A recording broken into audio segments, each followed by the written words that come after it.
still doing that, you're still in the cycle. And it's keeping you so unhappy. It's keeping you from true love. It's keeping you from intimacy. When I wake up in the morning next to my girl, right, it is one of the purest feelings ever.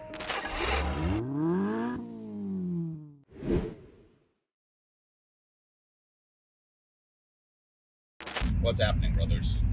Welcome to another episode of Porn Reboot Coach in the Porsche. Today I want to tell you a quick story about the day that I realized, or rather the night that I realized that my problem with pornography could possibly get me killed. I'll just tell you guys the quick story. So I had no game. I couldn't get with women. I was awkward. I was weird. I was filled with anxiety. And I was really desperate when I was a porn addict. I used to, in Wichita, I used to get drunk on Thursday, Friday, Saturday nights, and I would go out to the clubs. And back then, you would grind when you danced, and right, the clubs were really packed. So I'd get fucked up. I'd go out there and I'd just grind on girls like a creep. That's what I did. Right, and my goal was to do what I saw some guys doing, which was get fucked up with a girl and then come home with her, right? That's what I saw dudes doing, and I figured I would run the game that way. Really fucked up, but that never happened because I was always awkward. There was always some weird shit going down. So I would come back home and I would just watch porn, and then I would get really angry that I wasn't having sex, and I would get on chat sites. So back then you put your credit card info in, and then you chat with this girl for this amount of time and buy her gifts and shit. And I used to do that, right? And this was like, well, when I was in my early 20s. And the crazy thing was these girls would tell me, and they would ask me, they were like, dude, why the fuck are you doing this? Like, you're a decent looking guy. And I liked the validation they gave me. You know, I liked it. So I just kept paying them a lot of money. One day, I got tired of this shit. Well, not one day. I used to get tired of this shit, and I would get on sites like Craigslist. Back then, Craigslist had a personals section, and I would try to have anonymous sex. Right? I would roll the dice, hoping that I would meet a girl and have sex with her. So it was anonymous. So you never knew who it was, and you would exchange pictures, and then you would try to meet with the person. And one day, this person starts sending me pictures, and I go like, well, okay, I think this is a real person. It's a woman, a girl. She says she's in her 20s. She's babysitting for somebody, and she's horny, and she's looking to have sex, and she's like, I sent some of my pictures. Yeah, I was sending out my pictures to just anonymous individuals on the internet, and she was like, let's meet up. Like, you're hot. And I was like, cool, what time? And I was tipsy. I had just got back from the club. I had just finished my routine of porn and paying the chat girls, and I'd already masturbated a few times. And because I was like fucking high, I was still horny. So I was like, let's fucking go. And she gave me an address and said, come over real quick. Shit was across town. Got in my car, drove across town, tipsy, to some fucked up suburb. Now it's all blurry to me because, again, I was fucked up, but I won't forget what happened, which was I pulled up behind this place because I couldn't figure it out, and I'm freaking out because I'm just like, it's weird, those of you who've been in this situation understand what I'm saying. When you're on that euphoric high, you're driving around with like a fucking boner, and you're about to act out, right? A lot of people don't get this shit. Like, I see all these, no offense to them, I see all these people who haven't actually dealt with a porno sex addiction. I see these female coaches out there going like, I'll help you quit porn. They don't understand what the fuck I'm talking about right now.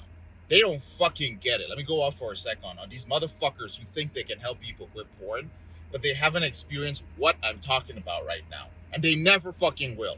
Right? But they're like, I'll help you quit porn. I know the shit. And they're just copying motherfuckers all over the place. Fuck you guys.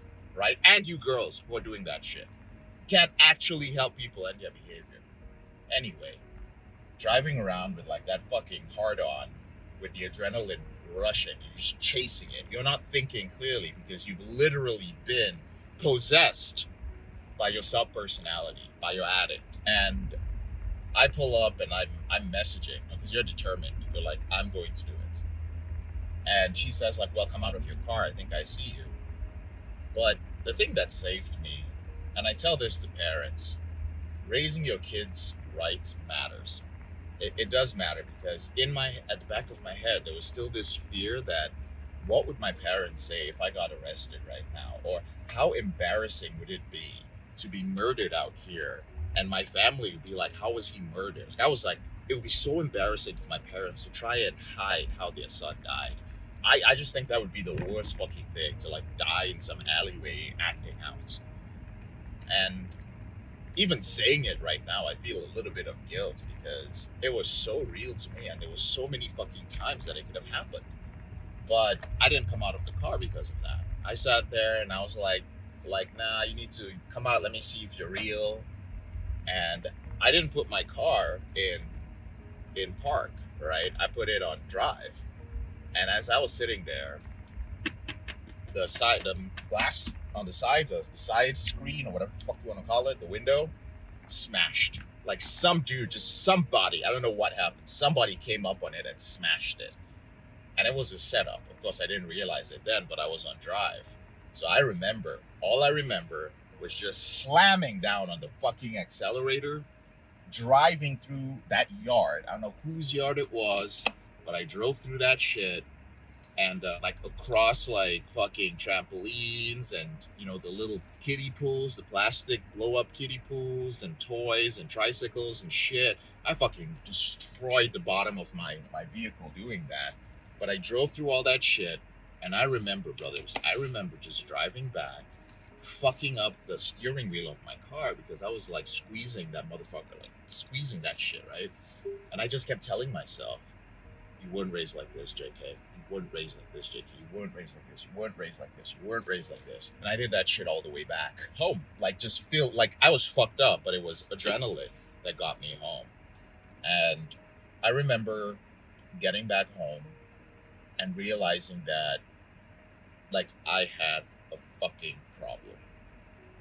I was like, how can I have fallen this far, right? And you guys know it. I woke up the next morning, right, hungover, filled with shame, but ultimately just thankful that I wasn't in prison, I wasn't in jail, I was alive. And that was when I decided that I needed to end this behavior. This was gonna fuck my life. And there's some of you out there, for real, brothers, some of you out there have been rolling this dice that I rolled. Y'all roll it every weekend. As you get older, maybe you don't roll it every weekend, but you roll it every few months, right? Please stop, right? It's not about what's going to happen to you if you get caught. It's just that if you're still doing that, you're still in the cycle. And it's keeping you so unhappy. It's keeping you from true love. It's keeping you from intimacy. When I wake up in the morning next to my girl, right? It is one of the purest feelings ever, right? I'm at a point right now that sometimes I don't want to travel. Like, I don't want to go anywhere because I'm just so happy being at peace. I'm just so happy waking up and knowing that, man, I got my morning routine. I live in a nice place. I got a cool person in my life. I have intimacy, right? I love what I do. And all these things only came about when I gave them the space in my life. And you can't get those things you want if you're chasing pornography, right? So that's my story of the time I decided that, fuck, like I was done. Now, did I stop cold right then? Oh, fuck no. Of course not, right? I kept watching pornography. The journey continued for a while. That was when the serious, like, I'm gonna quit this behavior deal started. I gotta go to work. Just wanted to share that with you guys, all right? I appreciate y'all. I'm JK, your brother in this struggle. Now listen, excuse how I'm dressed. I came back from the gym. Crazy workout. It's fucking snowing outside. I hate the snow. Listen, we have couple of hundred brothers in the implementation program. We have about 55 to 60 brothers in the intensive program. Those are the men I coach. Those brothers are executives, they're CEOs, they are business owners. Those are the brothers in the intensive. But in the implementation program, you get coaching fucking 6 days a week. Every day of the week, there's coaching. You now get one on one coaching with coaches in the group for no extra cost. You get accountability partners. We have hundreds of accountability partners, brothers who are actually dealing with this. Of course, you get access to me too, but in a group setting. So if you've been waiting to end this behavior, we are the best on the planet. That's all I do. I go to the gym. I live my life. My life is just pretty much helping brothers end their behavior with pornography. I invest in real estate. I have partners who manage those companies so that I don't have to manage them. And I spend all my time helping you end your behavior with pornography. So you'll always see me around in the Facebook group, in the Zoom room. I'm always doing something from morning to night, right? My goal is to help you end this behavior so you can move on with your life. So while I'm doing this, guys, please show up. All right? Show up. Let me help you end this behavior, right? Our deal is very simple. We'll help you permanently end this behavior in a year and a half to 2 years. Right? So if you're ready, use one of the links in the description to join. Let's end this shit. Okay? I'm out. Have a great day.